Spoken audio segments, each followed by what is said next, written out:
Saudara, perjalanan panjang kasus kematian Brigadir Nofriansah Yosua Huta Barat telah di batas akhir. Majelis Hakim Pengadilan Negeri Jakarta Selatan telah menjatuhkan vonis kepada pelaku utama pembunuhan mantan Kadif Propam Polri Ferdi Sambo dengan hukuman mati. Vonis tersebut jauh lebih berat jika dibandingkan dengan tuntutan jaksa penuntut umum dengan pidana penjara seumur hidup. Mengadili menyatakan terdakwa Ferdi Sambo SH.SIK MH telah terbukti secara sah dan meyakinkan bersalah melakukan tindak pidana turut serta melakukan pembunuhan berencana dan tanpa hak melakukan tindakan yang berakibat sistem elektronik tidak bekerja sebagaimana mestinya yang dilakukan secara bersama-sama. Menjatuhkan pidana kepada terdakwa tersebut oleh karena itu dengan pidana mati.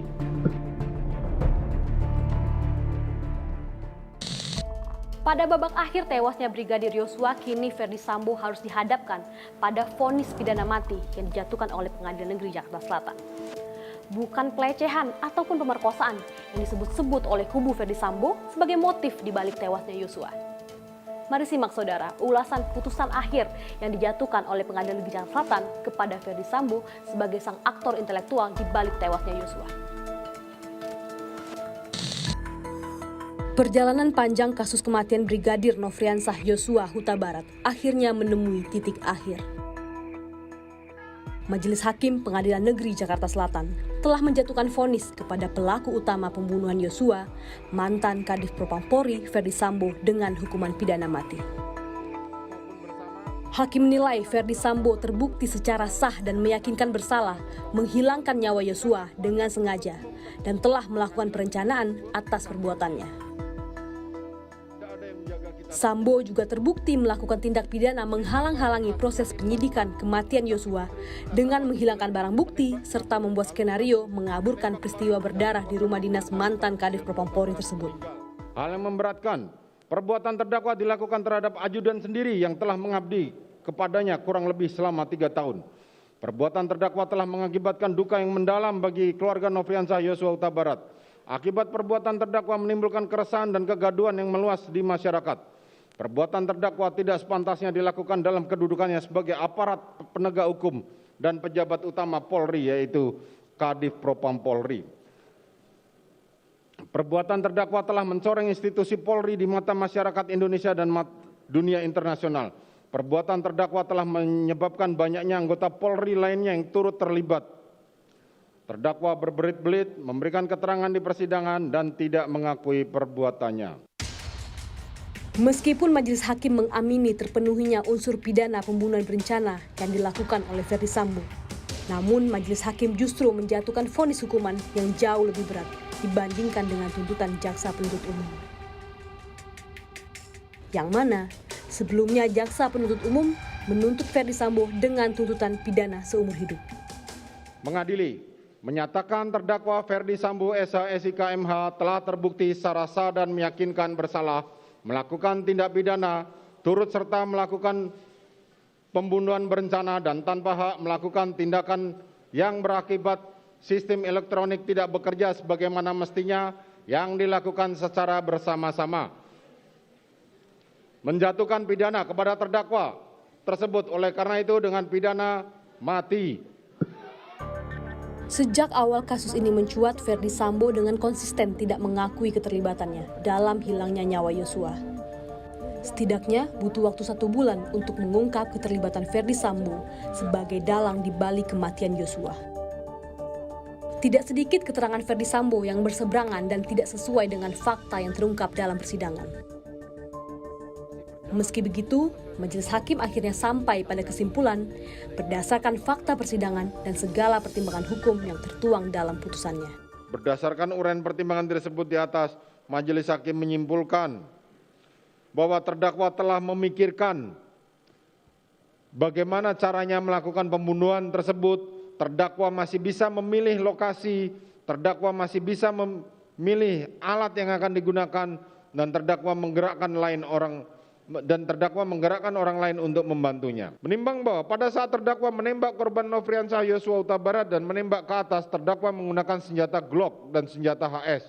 Saksi melihat lagi pada saat terdakwa balik badan ke arah tembok di atas TV, terdakwa sudah menggunakan senjata HS. Pada saat itu ada dua senjata yang terdakwa pegang. Karena senjata pertama berbeda dengan senjata yang kedua. Senjata yang dipakai terdakwa untuk menembak korban adalah Glock. Kemudian terdakwa menggunakan senjata HS pada saat menembak di atas TV ke arah yang berlawanan.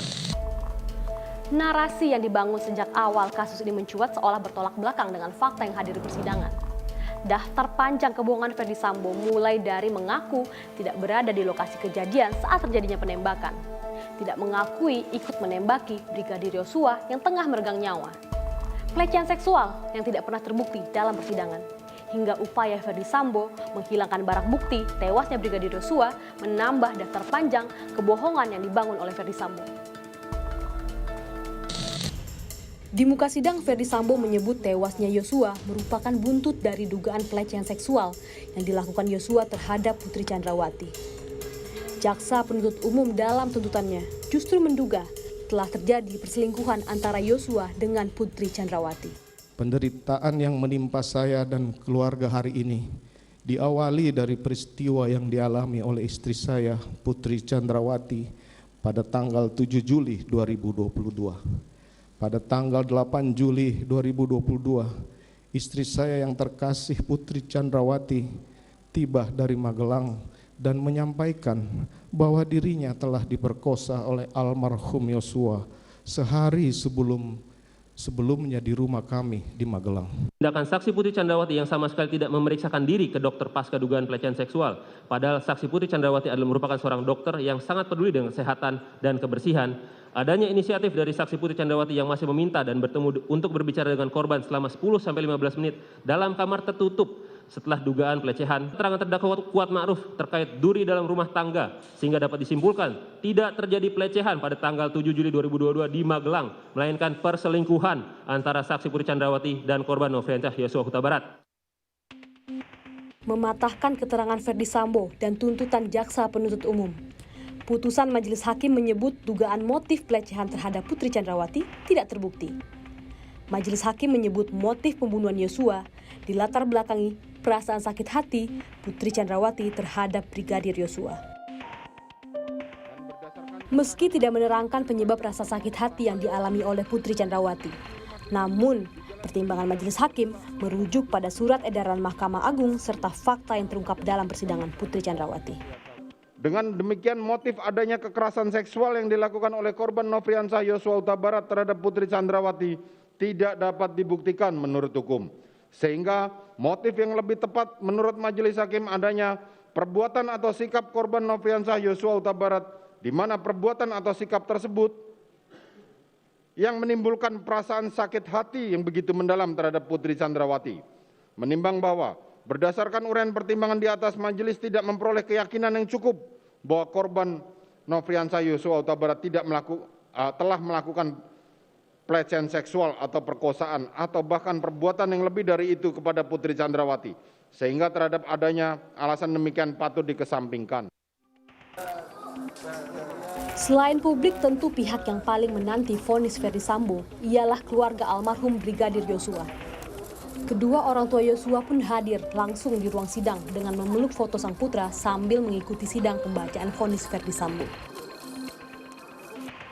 Seketika, tangis haru keluarga pun pecah saat majelis hakim membacakan vonis pidana mati yang dijatuhkan kepada Ferdy Sambo. Penantian keluarga atas keadilan kematian putranya pun akhirnya tercapai setelah menanti keadilan selama 7 bulan lamanya. Tuhan telah nyatakan mujizatnya melalui perpanjangan tangannya, yaitu hakim sebagai utusan di muka bumi ini. Mereka telah memberikan harapan kami sesuai dengan perbuatan Sambo. Dia mendapatkan putusan vonis yaitu hukuman mati. Jadi kami keluarga sangat-sangat berterima kasih kepada semua para hakim maupun semua publik maupun media. Dalam pertimbangan majelis hakim, Ferdy Sambo dinilai terbukti bersalah dan memenuhi unsur pidana 340 tentang pembunuhan berencana. Ferdy Sambo juga dinilai melanggar undang-undang tentang sistem informasi dan pelaksanaan transaksi elektronik. Namun keputusan majelis hakim belumlah ingkrah lantaran Verdi Sambo dan juga tim penasihat hukum mencoba berbagai celah untuk dapat lolos dari pidana mati. Verdi Sambo dan tim penasihat hukum baru-baru ini mengajukan banding atas putusan yang diajukan oleh Majelis Hakim Pengadilan Negeri Jakarta Selatan.